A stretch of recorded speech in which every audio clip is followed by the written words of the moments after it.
What's up, Everyday Blades? Man, it's time to take a flashback, look back at a killer knife. The Koenig Mini Goblin. And you talk about a knife that is impossible to get. This thing is tough to come by. So, I not only purchased one 3 or 4 years ago, and sold it to buy a different knife, of course, thinking, man, later, in a couple years, they'll be easier to get wrong. I actually found one in a pawn shop for like $277. That was brand new. It was beautiful.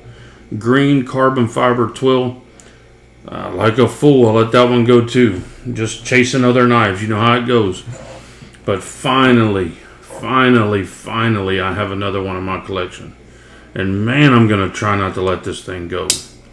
But sometimes you're chasing a knife and you just need that money to get that knife. And you forget how awesome it is and how impossible they are to get. You would think after 3 years that the production would catch up and they'd be a little easier to get. Nope. And the only few I've seen of these that have been available were definitely not the configuration I was looking for. They were PVD coated blade or some other configuration. I like the plain titanium. Man, this is my gig right here. I love this knife. This knife is deceiving. It's called the Mini Goblin, and it kind of from a distance can look small up against other knives. But I have huge 2XL gloved hands, and I can easily get a 4-finger grip and have room to spare because of the design of this knife. And it just feels really good in hand. Not to mention how freaking cool does that knife look. Now here's its big brother, and it's definitely not taking away anything from its big brother, the Arius. But I have the non-flipper version. It took me forever to find that one. I heard someone in my group asking who they could get to delete the flipper off of these. I highly, as someone asked me how I know, I discourage you from doing that. Sell it and purchase one that has a factory flipper delete. One the detent is different on these. These are tuned to work without a flipper, right? They're a little easier to open. 2, you're going to kill the value. These are actually labeled. Not on this one. I don't have the Arius one, but it's labeled NF. Non-flipper. That tells you it's a non-flipper from the factory. And there's not a ton of them out there. These are hard enough to come by without just looking for that. But man, I've modded some knives, and even though you do a good job, you could do a great job, you could do a perfect job, but it just shies people away from them when you're talking about knives that are this expensive. So just some words of advice from me. Sell it and chase the right version you're looking for. That's what I did. It took me a while, but I found it. But back to the Mini Goblin.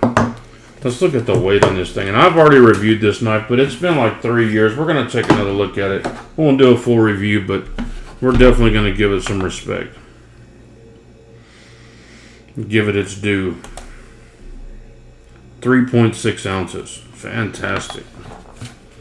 And you already saw it up against the Koenig Arius. Let's look at it up against the CJRB Pyrite. A killer knife in its own right, and I'm about to do a review on the titanium version, so stand by. But that's this knife, the action is just so good. It just feels, everything about this knife feels good. It feels like it's the brother of the Arius. The jimping is the same, the lock bar pressure is the same.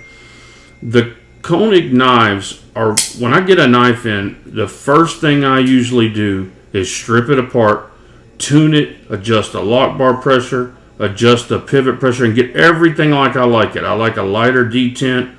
I don't like strong lock bar pressure. So I'll do all that. With Koenigs, I've never had to touch any of that. They come perfect out the box. And I'm sure there are other knives too, but this is the only one that comes to mind as far as ones that I've had. Because I've tuned just about every other knife I've gotten. That detent is so good. Love it. And man, how could you argue? The only other thing I would complain about is I wish they made just a little bit larger one, like a regular size or a large goblin, which I don't think they'll ever do. It takes them a long time to produce a new knife. I mean, look at the mini Arius. It's been talked about for a long time, and they're still impossible to get. All I ever see is prototypes. But anyway, just wanted to share that with you guys. Kind of sharing my joy of getting a knife back in my stable that should have never left. But man, I'm not a flipper guy. But if everyone could do flippers like that and have a flipper that tiny be this effortless with zero fails, man, I would say flipper them all. But unfortunately, they're just not all like that. Bill Koenig does it right. Does a great job. Anyway, guys, please subscribe if you're not. God bless you and your family. Say a prayer for our country. Good night.